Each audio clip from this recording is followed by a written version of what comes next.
सुहाग बना रहे सदा मंगल हो परिवार। सातुड़ी तीज व्रत करो सदा शिव पार्वती करे साकार। Hi everyone, welcome to the Indian taste and culture. आज हम बात करेंगे बड़ी तीज, सातुड़ी तीज, कजरी तीज की। कहीं पे इसे बड़ी तीज कहा जाता है, कहीं सातुड़ी, कहीं कजरी तीज कहा जाता है। ये रक्षाबंधन पर्व के 2 दिन पश्चात भाद्रपद कृष्ण तृतीया को मनाया जाने वाला इंडियन फेस्टिवल है।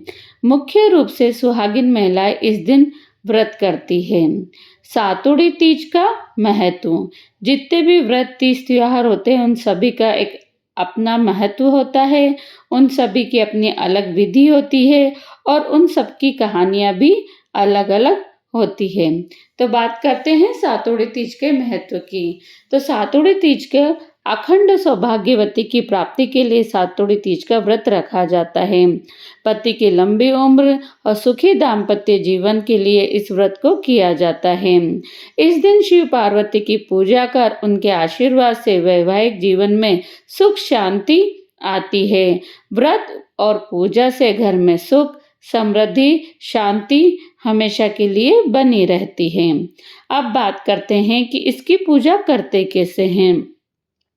सुबह स्नान कर स्वच्छ वस्त्र पहने और व्रत का संकल्प करें।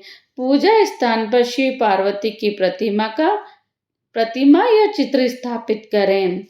फिर उसके बाद श्रृंगार में बिंदी, चूड़ी, सिंदूर, मेहंदी, चुनरी खुद भी पहने और पार्वती मैया को भी ये सारी चीजें आप जरूर चढ़ाएं। माता पार्वती को इस दिन सत्तू चढ़ता है, मतलब गुड़ और चने के आटे की बनी मिठाई चढ़ती है।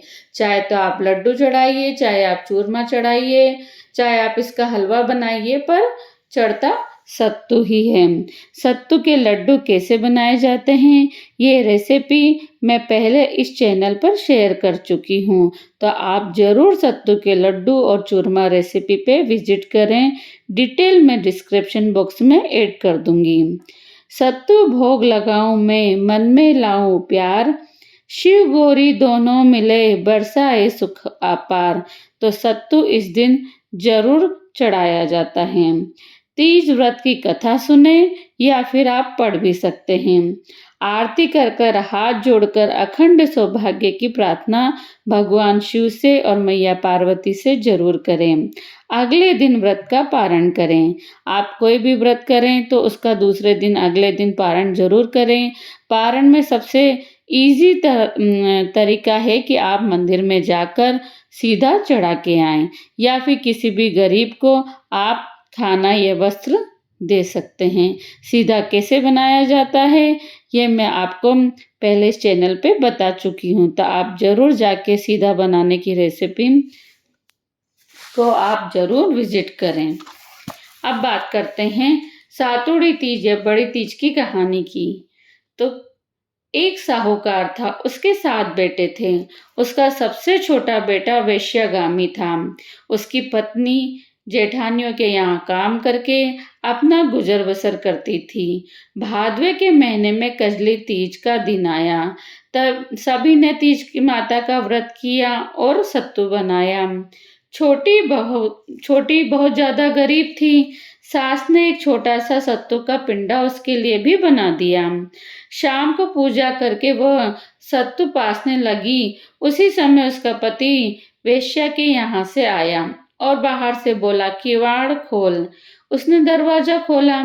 वो बैठा भी नहीं कि उसी क्षण उसने कहा कि मुझे वापस अभी वेश्या के यहाँ छोड़कर आ। वह उसे वेश्या के यहाँ छोड़ आई। ऐसा 6 बार हुआ। वो 7वीं बार फिर आया, फिर यही कहा कि मुझे वेश्या के घर छोड़कर आ। इस बार वह कुछ नहीं बोली तो पति ने कहा कि इस बार और छोड़ा, अब मैं नहीं आऊंगा। 7वीं बार भी उसे छोड़ने गई। उसे छोड़कर लौटने लगी तो जोर से वर्षा आने लगी और बरसाती नदी बहने लगी। तो वह एक पेड़ के नीचे बैठ गई। कुछ देर बाद नदी से आवाज आई, अवतारी जोतरी दोना खोल के पी, पीऊ प्यारी होए। आवाज सुनकर उसने नदी की तरफ देखा तो एक दूध का दोना नदी में तैरता हुआ आता दिखाई दिया। उसने दोना उठाया, 7 बार उसे पीकर दोने के चारों टुकड़े किए और चारों दिशा में एक-एक करके फेंक दिया।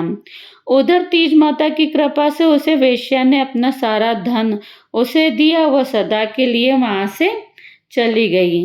पति ने सारा धन लेकर घर आकर फिर पत्नी को आवाज दी, दरवाजा खोल। तो उसकी पत्नी ने कहा, अभी मैं दरवाजा नहीं खोलूंगी। तब उसने कहा कि अब मैं वापस नहीं जाऊंगा, अपन दोनों मिलकर सत्तू पासेंगे। लेकिन उसकी औरत को विश्वास नहीं हुआ। उसने कहा कि मुझे वचन दो, फिर वेश्या के पास नहीं जाओगे। पति ने पत्नी को वचन दिया तो उसने दरवाजा खोल दिया और देखा कि उसका पति गहनों धन माल सहित चमचमा रहा है। उसने सारे गहने कपड़े अपनी औरत को दे दिए और कहा कि अब सब तेरे हैं। फिर दोनों ने बैठकर सत्तू पासा। सुबह जब वह जेठानियों के यहाँ काम करने नहीं गई तो बच्चे बुलाने आए। कहा कि चलो, सारा काम पड़ा हुआ है।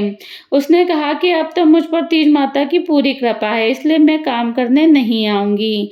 बच्चों ने जाकर माँ को बताया कि आज से काफी काम करने नहीं आएगी चाची या काकी काम करने नहीं आएगी।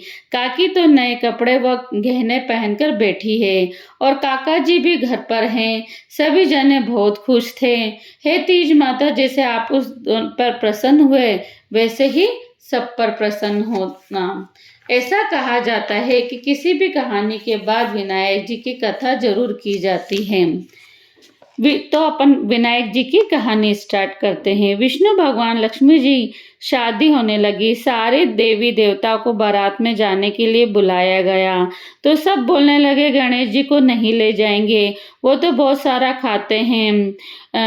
धुंध दुछल्या सुंड सुडल्या, उखल से पाँव छाजले से कान, मोटा मस्तक वाले हैं, इनको साथ ले जाकर क्या करेंगे। यही रखवाली छोड़ जाते हैं और सब बारात में चले गए। नारद जी ने गणेश जी को भड़का दिया कि आपका बड़ा अपमान किया है, बारात बुरी लगती इस कारण आपको नहीं ले गए।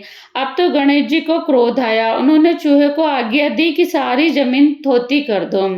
धरती थोती होने से भगवान के रथ के पहिए धस गए, सब पच गए, पहिए वहीं नहीं निकले। खाती को बुलाया, वो आया, उसने पहिए को हाथ लगाकर बोला, जय गजानन जी, और रथ निकल गया।